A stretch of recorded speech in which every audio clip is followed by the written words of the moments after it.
The last time Moscow held the presidency of the Security Council was last February, when the Russian army started a full-scale invasion of Ukraine. According to the US permanent representative to the UN, there is no legal way to prevent Russia from chairing the Security Council. The very fact that Moscow has taken over the UN Security Council has provoked a storm of criticism around the world. For the first time in the history of the United Nations, a permanent member of the Security Council presides at a time when its country is waging an unjustified war against another sovereign state. At the same time, the International Criminal Court issued an arrest warrant for its president.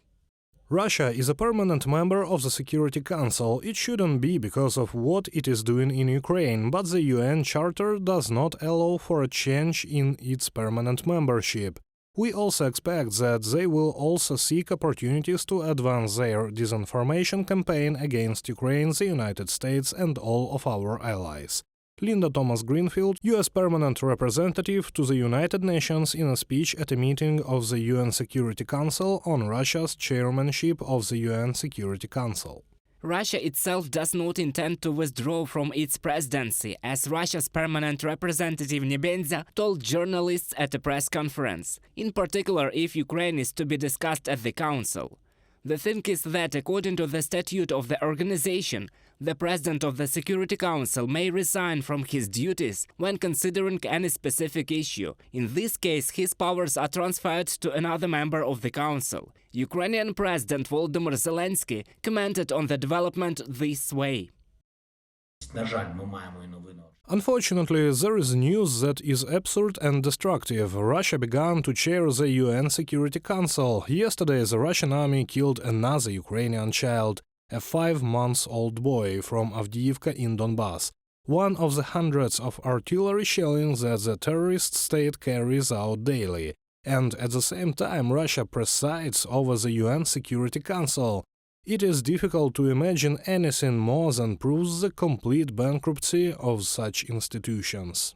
The Russian Federation is not planning any meetings on the issue of Ukraine, the Russian ambassador to the UN said. Russia held its first informal meeting on the issue, allegations of Moscow's illegal deportation and abduction of Ukrainian children. According to Nebenzia, Maria Lvova-Belova, Presidential Commissioner for Children's Rights, who like Putin was issued an arrest warrant by the International Criminal Court, was also supposed to take part in it. Some countries are pretending they can decide at their own will who they want or do not want to be in the chair of the presidency of the Security Council.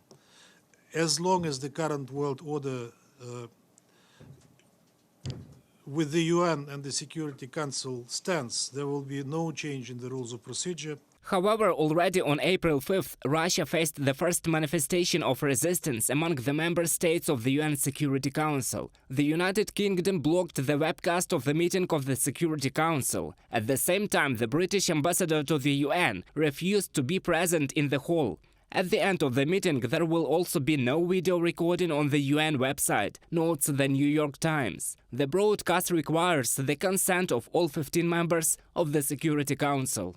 Maria Lvova-Belova is allegedly responsible for the war crimes of unlawful deportation and unlawful transfer of Ukrainian children. We blocked the meeting from being broadcast on UATV. She should not be afforded a UN platform to spread disinformation. If Maria Lvova-Belova wants to give an account of her actions, she can do so in The Hague. From the message of the United Kingdom delegation to the United Nations on Twitter. In London, the Russian presidency is called exclusively symbolic. Russia can set the agenda for the Security Council, but 3 other UN members, the UK, France and the US, are firmly on the side of Ukraine. They all have veto power. Mike Martin, fellow at King's College London, in an interview with Deutsche Welle. Because of Russia's actions, the entire structure of the UN Security Council was under threat, experts say. Это уже абсурд, вот просто. This is already absurd, which shows absolutely all international authors, subjects of international law, that Russia is indeed deliberately destroying the geo-order and behaving like a terrorist state. International institutions are now weakened. This is just the beginning, and this is a trigger for the fact that this security system will be completely different, already effective when countries, realizing all the risks and all the inefficiency of the current work, renegotiate, and this design will actually be effective. British Deputy Permanent Representative to the United Nations says there are very few ways to punish any of the 5 permanent members of the United Nations, including Russia.